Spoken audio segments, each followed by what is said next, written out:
ఏంటంటే మనకు తాతల కాలంలో కానీ కట్ చేస్తే మన తల్లిదండ్రుల కాలంలో కానీ వాళ్ళు పెళ్లి చేసుకునే టైంలో ఏంటంటే మన సమాజంలో ఒక సామెత ఉంది, 1000 అబద్ధాలు ఆడైనా ఒక పెళ్లి చేయాలి అని చెప్పేసి ఉంది.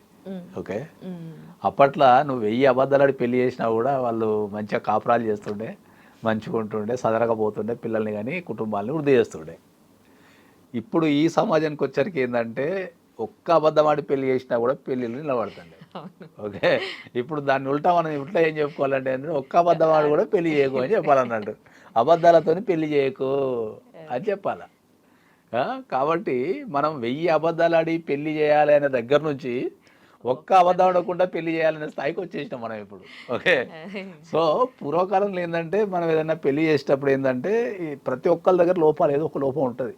ప్రతి మనిషి దగ్గర ఏదో ఒక లోపం ఉంటుంది. ఆ ఒక్క లోపాన్ని హైలైట్ చేసేసి మిగతా ఉన్న పాజిటివ్నెస్ అంతా పోగొట్టుకొని ఒక వ్యక్తితోని కలిసి జీవించడం అనేది డినై చేయడం అనేది తప్పు కదా. ప్రతి వ్యక్తి జీవితంలో లోపం ఒకటి ఉంటుంది. కాబట్టి ఆ లోపాన్ని సరిదిద్దడానికి ఏం కాదులే పెళ్ళి ఎంత సరకపోద్దానో లేకపోతే మనం కూర్చొని సెట్ చేద్దామనో ఇట్లాంటి ఒక అబద్ధాలు ఆడి వాళ్ళని పాజిటివ్ ఇలా చెప్పి పెళ్లి చేస్తుండే. కానీ ఇప్పుడు అసలు ఆ పరిస్థితి లేదు. ఇప్పుడు మీరు ఎంత చిన్న అబద్ధం అన్నా కూడా జరుగుతుంది లేదు. రెండోది మీరు అన్నట్టు ఒకప్పుడు డైవర్స్ ఫేమస్.